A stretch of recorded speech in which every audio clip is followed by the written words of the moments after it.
Assalamualaikum warahmatullahi wabarakatuh. Perkenalkan, nama saya Jainul Arifin dari kelas Payung Mage dengan NIM 2311210. Di video kali ini saya ingin memenuhi tugas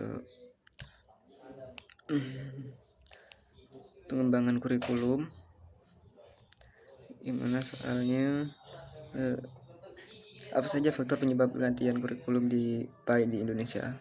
Apakah perubahan tersebut didasarkan pada kebutuhan peserta didik atau hanya sekedar mengikuti arus kebijakan formal?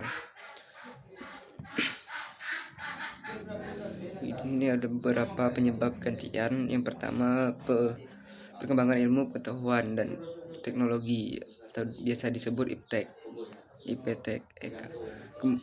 Kemajuan digital dan informasi menuntut pembelajaran PAI agar lebih adaptif, relevan, dan mampu menanamkan nilai-nilai Islam di tengah tantangan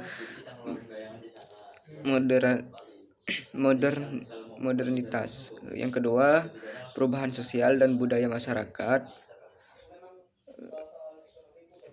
Perubahan sosial dan budaya masyarakat ini dinampakkan globalisasi, multikulturalisme, serta kemerosatan moral generasi muda menjadi pendorong agar kurikulum PAI lebih konseptual dan aplikatif. Yang ketiga, kebutuhan peserta didik. Kebutuhan peserta didik ini membutuhkan pembelajaran yang bukan hanya transfer pengetahuan agama, tetapi juga menginternalisasikan nilai-nilai spiritual dan moral dalam kehidupan nyata. Yang keempat, kebijakan pendidikan nasional. Setiap perubahan pemerintah sering membawa paradigma baru dalam dunia pendidikan, termasuk PAI, agar sejalan dengan visi pembangunan nasional. Perubahan dapat disimpulkan secara ilmiahnya, perubahan ini sejalan dengan teori kurikulum dinamik proses yang menegaskan bahwa kurikulum harus senantiasa berkembang sesuai dengan kebutuhan peserta didik dan perubahan zaman. Namun karena sistem pendidikan bersifat nasional, maka kebijakan formal tetap berperan sebagai regulasi payung untuk menjaga keseragaman dan arah pendidikan nasional. Jadi perubahan kurikulum PAI merupakan perpaduan antara kebutuhan peserta didik dan kebijakan formal dengan harapan agar pendidikan Islam tetap relevan dan konseptual di era modern. Soal yang kedua, bagaimana Anda melihat pergeseran kurikulum PAI dari yang prioritas pada hafalan bergerak di orientasi kompetensi, lalu saat ini menuju pendekatan yang menekankan pada pengalaman pembelajaran yang bermakna?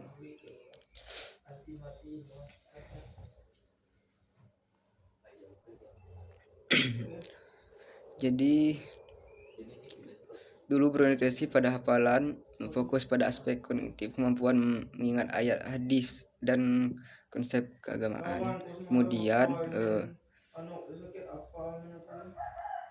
bergeser ke orientasi kompetensi, menegakkan pada penerapan nilai-nilai agama dan sikap, keterampilan dan tindakan nyata. Nah, kini berkembang menjadi pendekatan pembelajaran bermakna,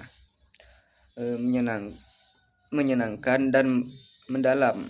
Peserta didik diajak mengalami, memahami dan menginternalisasi nilai-nilai Islam melalui pengalaman belajar konseptual.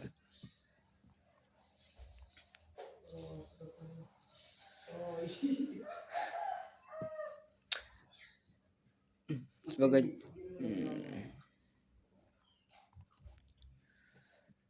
dampak bagi calon guru PAI, sebagai calon guru PAI, perubahan memiliki dampak besar. Yang pertama, guru dituntut menjadi fasilitator, bukan sekedar penceramah. Nah, itu yang pertama. Yang kedua, perlu kompetensi pedagogik dan teknologi.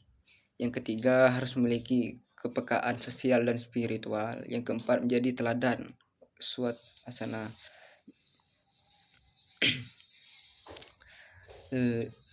Dari jawaban di atas dapat disimpulkan bahwa perubahan kurikulum PAI dari hafalan ke pengalaman bermana memadai transportasi paradigma pendidikan Islam dari sekedar transfer ilmu menjadi pembentukan karakter dan spiritualitas yang hidup.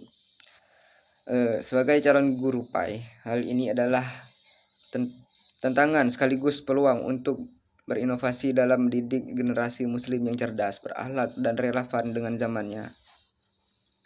Cukup sekian. Wabillahi taufiq wal hidayah. Assalamualaikum warahmatullahi wabarakatuh.